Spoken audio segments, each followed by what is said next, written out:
Scorpio, tignan natin kung ano po ang mensahe para sa'yo in terms of your kaperahan. Keep in mind po na ito ay general reading lamang, so hindi po lahat ay makaka-relate, so be open-minded. Sa mga hindi pa po nakasubscribe dito sa ating channel, please subscribe na po kayo and pa-like na din po ng ating video. At sa mga nais pong mag-avail ng ating private readings, ng ating Evil Eye Amulet Necklace at ng ating QR's Bracelet, makikita nyo po yung link sa description box. Tarot Intentions by Aliana Reyes. Tignan natin. At kung di po kayo makaresonate dito sa reading natin, as some of you are watching your sun sign ngayon, try nyo pong tignan yung inyong moon, rising, and Venus sign kasi pwedeng mas dun po kayo makaresonate. Tignan natin your energy in terms of your finances, okay? Or your relationship with your money. This is for you, Scorpio. Tignan natin. Kamusta po ang relasyon mo na pagdating sa iyong kaperahan? Kamusta po ang relasyon ni Scorpio pagdating sa kanyang kaperahan, Spirit Guide? We have Knight of Wands. Nakikita ko dito nag-e-enjoy ka, nagagawa mo yung gusto mo. Yan. Tsaka malakas din yung loob ng karamihan po sa inyo. Yun nga lang, nakikita ko dito, pwedeng may pagmamadali kayo na ginagawa. Okay, so meron po dito, parang limited yung time ninyo eh. Sa oras kayo nahihirapan, hindi sa pera. So, pwede po, yes, malaki yung kinikita ng karamihan sa inyo. Pero, saglit nyo lang siya na-enjoy. Pwede kasi na konti lang yung vacation ninyo, yung break ninyo. For some of you naman po, pwede po na magastos ba kayo. Scorpio. Ayan. So, tignan natin. Pero ano ha, ang maganda rito is nag-e-enjoy kayo pagdating sa kaperahan po ninyo. Maganda yung relationship mo with your money. Sabihin natin, pwedeng magastos kayo dito, pero nakakapag-ipon naman po kayo. So, tingnan nga natin, may mga ipon ba ang mga Scorpio? Mas marami ba sa inyo ang may ipon? Yes po, ayan. Kaya hindi kayo natatakot ditong gumastos. Kasi, alam nyo po yung limit ninyo. Tsaka yung ginagastos lang po ng iba sa inyo is pwedeng yung natitira po. 'Di ba? Pag after nyong mag-save kung ano yung natira doon, yun yung ginagastos ninyo. So, mas marami po ditong Scorpio ang mayroong ipon kaysa sa wala. Tignan natin ano ba yung current financial status mo. Tignan natin. Kasi iba sa inyo pwedeng, for some of you ha, hindi nyo kino-consider na pera ninyo yung ipon ninyo.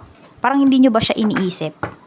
Ano lang kayo, pero relax lang kayo, ganyan. No, kasi alam niyo naman na may ipon kayo. Pero yun nga lang, di mo siya kino-consider na pera mo pa sa ngayon. What I mean is, for some of you, pwedeng in-invest nyo kasi yan. Meron po dito is, kahit nasabihin natin, medyo nagkukulang kayo sa pera, kunwari ganyan, no? Kasi medyo napagastos kayo.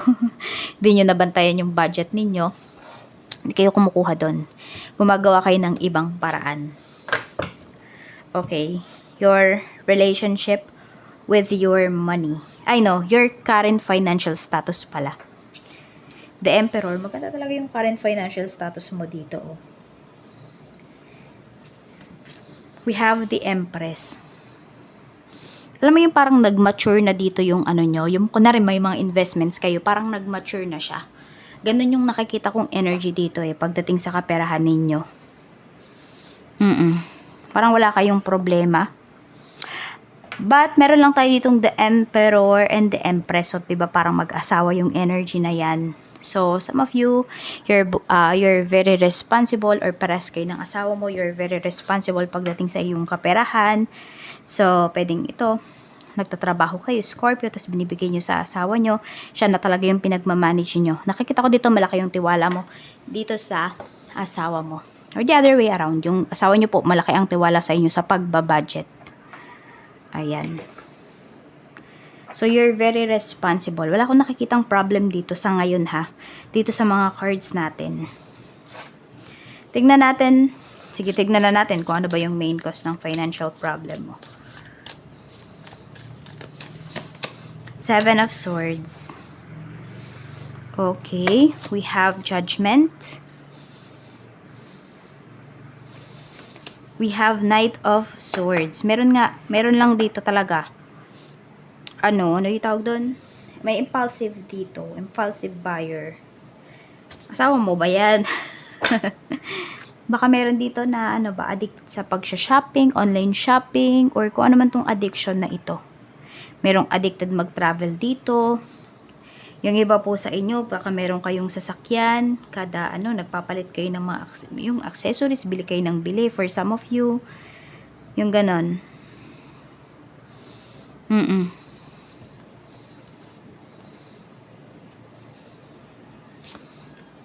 Eight of Swords. Parang may dinaya rin dito eh. May dinaya dito na parang feeling mo wala kang magagawa. Yan, yung investment nyo rin. No, mag-ingat po kayo. Kung may investment man kayo na gagawin dito, Scorpio, medyo mag-iingat po kayo.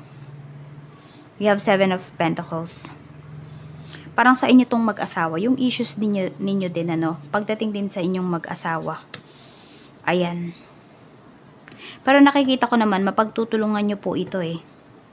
Kailangan mo lang maging direct. Yan, kung napapansin mo, yung asawa mo, baka kung ano-ano ng mga gamit yung binibili niya sa bahay, pwedeng sabihin natin hindi naman pang sarili niya eh, sa bahay, pero yun nga lang kasi, pwedeng, ayan, parang, ano ba, kada year ba, nagpapalit siya ng gamit, yung tipong ganun, kahit hindi pa naman sira. So, parang yun yung nagiging issue ng financial problem ninyo. I mean, hindi naman talaga siya sobrang laki. Pero mapapakinabangan nyo pa yung isang bagay eh. Pero pinapamigay lang niya, ganun. Tignan natin ha.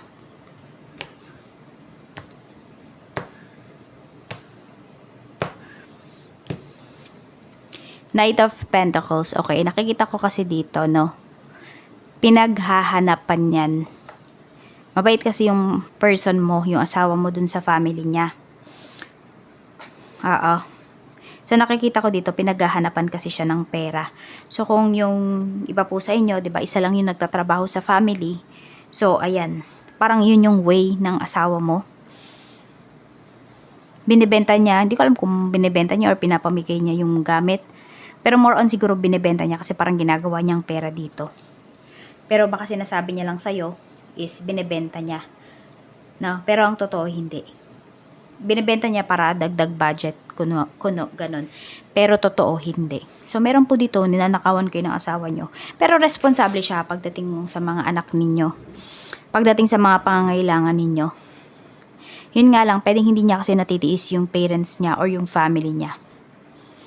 Kaya yun po yung nakikita ko dito. Tapos kayo naman parang nagbubulag-bulagan kayo dito. No, para hindi lang kayo masira. Pero alam mo na merong may lamat dito. And ano yun? Trust. O sige, tingnan natin, no? May ginagawa ba talaga yung asawa mo behind your back? Pagdating sa finances ninyo. Pili kayo 1 or 2. Yan, para energy nyo po yung nandito. Pili kayo.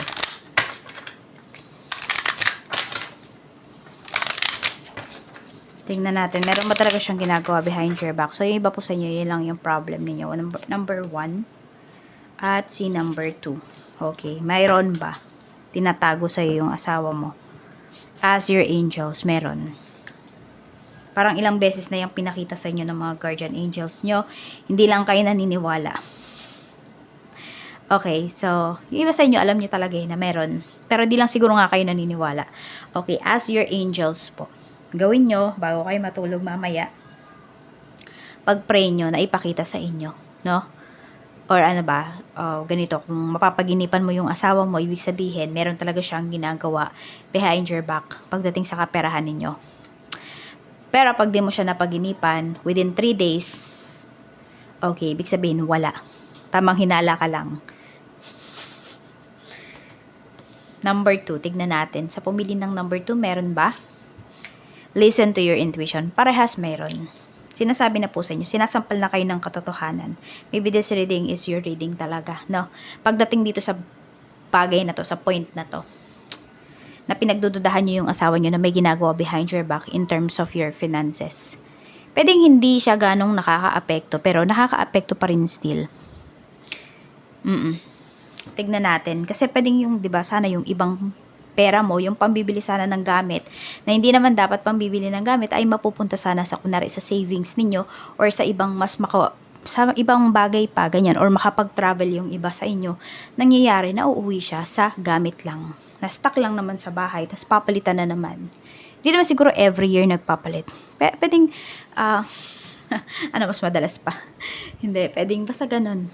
Madali or mabilis magpalit ng gamit. So, check natin. Pero wala naman akong nakikita dito na ano. Okay. So, iba pala sa inyo, pwedeng hindi siya gamit na binebenta. Pero meron dito ha. Okay, sige, ask natin. Kasi iba sa inyo, yun. Meron nga pala tayo ditong 7 of Swords. Let's see. May iba ba? May third party ba dito sa connection ninyo? Baka kasi, yun din talaga, di ba? Nagiging main cause of financial problem ninyo. Tignan natin, may third party ba dito? 5 of Wands.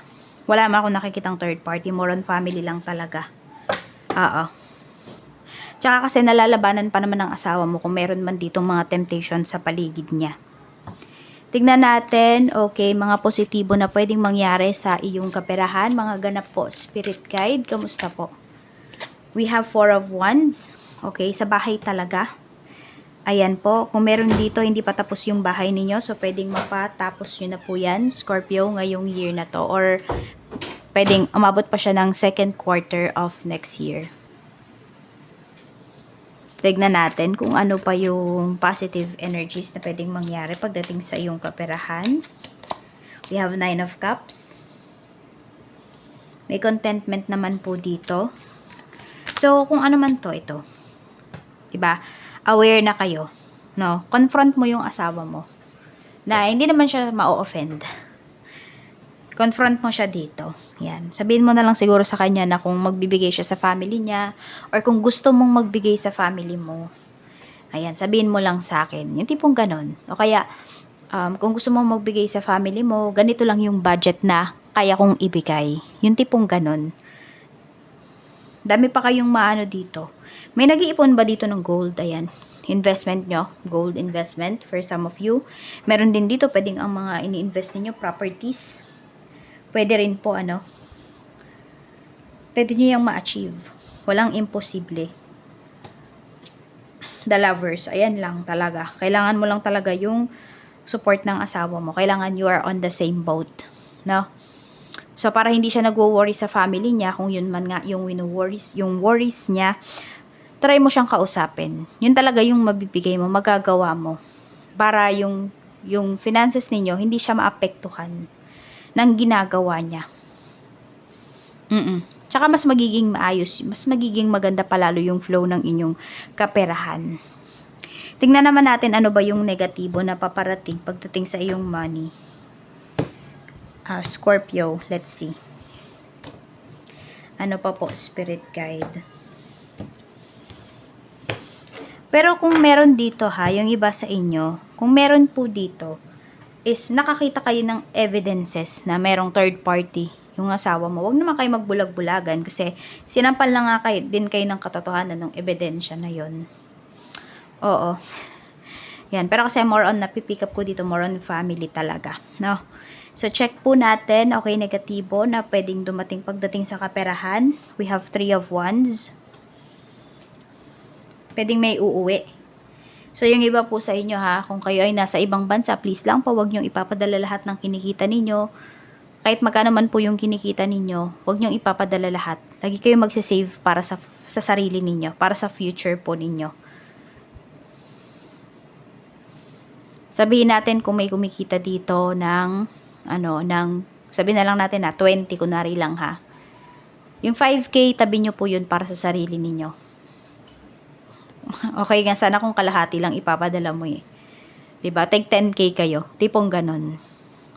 Kung may kumikita naman dito ng 100K, diba? 50 yung itabi nyo para sa savings ninyo. 30, ipadala nyo sa family. Yung 20, pwedeng yun yung panggastos mo. Pero, depende, no? Basta depende yan sa inyo eh. Depende yan sa kinikita ninyo. Basta ang sinasabi lang dito is huwag nyo ipapadala lahat. Kasi baka may mapauwi dito. May biglaang umuwi. Baka, I don't know kung magpo-for good kayo. Or baka mapilitan kayong mag-for good. No? Kaya po, ayan. Huwag ipapadala lahat ng kinikita. Tingnan pa po natin. Yan o, may pagbabago nga dito. So, pwedeng mabigla yung iba kasi sa inyo sa pagbabago. We have Ace of Cups. Magdadala rin naman to sa inyo ng, ng kasiyahan. Kaya lang yung mga sa inyo, baka kasi hindi kayo prepared. Okay, so yun lang po. It's either meron dito matanggal sa work, mapauwi kayo. Ayan, kung kayo man ay nasa malayo. Okay. Yung iba naman sa inyo, meron kayong pwedeng puntahan na bansa, ano? Kasi we have also 3 of Wands dito. So, tignan natin kung magbibigay ba yan sa inyo ng, magandang kaperahan, magandang kita, maganda ba yung kahihinatnan ninyo doon sa bansa na parang tina-target po ninyo. Tignan natin. We have no need to worry. Yan naman daw po. Wag naman daw po kayong mag-alala. Papapiliin ko pa dapat kayo eh. Nabunot ko na siya. So, ayan naman po. Wag naman daw po kayong mag-alala. Pero yun nga, mas maganda pa rin. Syempre, if prepared po kayo. Okay? So, tingnan natin. So, yun. Isa din yun sa pwedeng new source of income ninyo or opportunities na dapat po ninyong i-consider. So, tingnan natin. But let's see, ano pa? Spirit guide. We have the Chariot. Meron talaga dito. Tapos, daw Scorpio, piliin nyo talaga yung tao na makakasama ninyo for life. Kung yung iba sa inyo, hindi pa kayo kasal. No?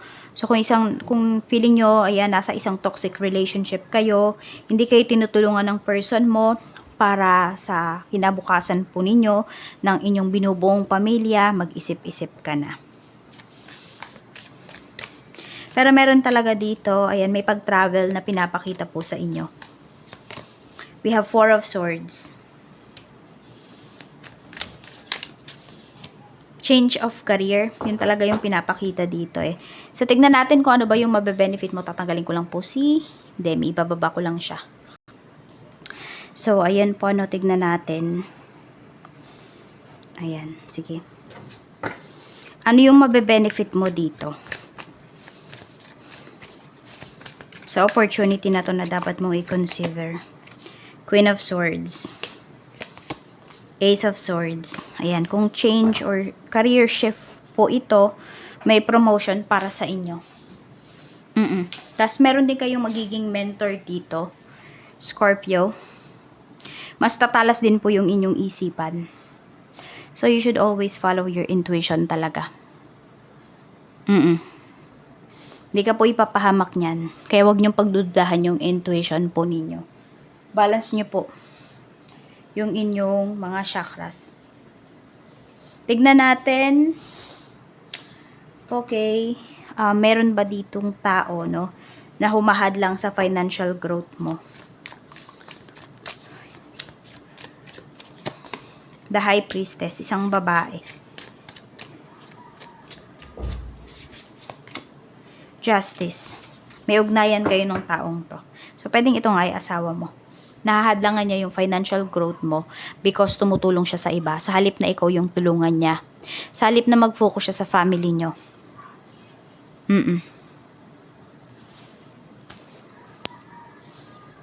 Karen. So, could be letter K. Ayan, A, R, E, and N. Pwedeng present yan dun sa tao na humahad lang sa financial growth mo. Okay, tignan pa po natin ano pa yung mensahe para sa'yo. Mensahe pa po natin for Scorpio, Spirit Guide.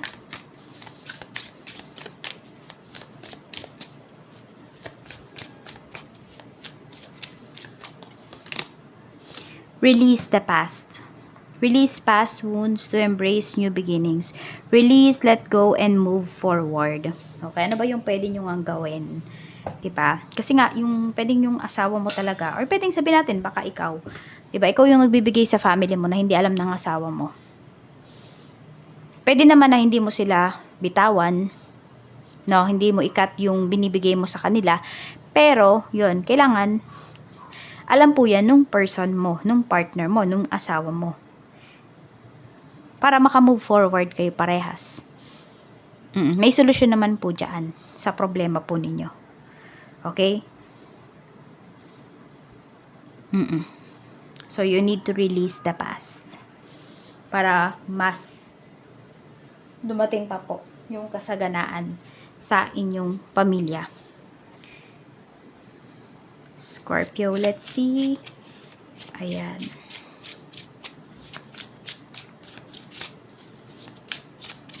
Hindi ko rin alam yung iba sa inyo. Ano ba yung treatment ng family mo? Kasi meron po dito parang inuobliga kayo, ganyan. Parang nagigilty kayo pag hindi kayo nagbigay sa kanila.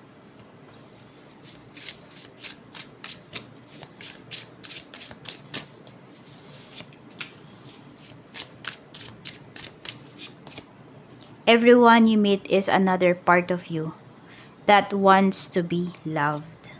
Ayun. Pwedeng gusto mo na mahalin ka nila. May issues, 'di ba?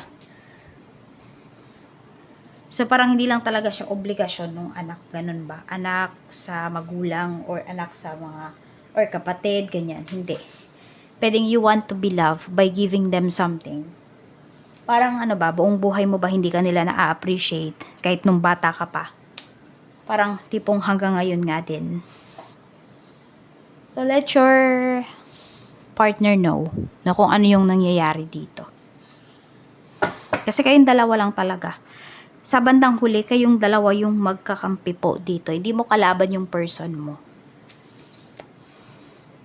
Bakit mo siya nagiging kalaban? Bakit yun yung nagiging tingin mo sa kanya? Kasi tinatago mo yung ginagawa mo. Or the other way around. Pwedeng hindi ko yung sinasabihan ko niyan, Scorpio. Pwedeng yung person mo. Ganun kasi. Ayan o, loyalty. Looking. Okay. True friendship and loyalty are among the most important values. Be loyal to your friends. Be loyal to your partner. Home base. Looking. Have an eye for beauty and uncover hidden charm. Seek and you will find. Diba? Iba kasi nakikita niya sa'yo eh. Nakikita niya na pag nalaman mo, ganito, ganyan. Wala siyang tiwala. Ganun. Home base. Home is the harbor of the soul. It's the safest place you can be. Change your environment. So, diba meron nga dito mag-shift ng career. Meron dito parang bigla ang uuwi. So, yung iba po sa inyo, ayun, baka yung kinikita nyo sa ibang bansa, is kaya nyo rin niyang kitain. No? Dito pagka nasa bahay na kayo, pag nasa hometown nyo na kayo. Tignan po natin kung ano pa yung mensahe. Mensahe pa po natin, Spirit Guide kay Scorpio.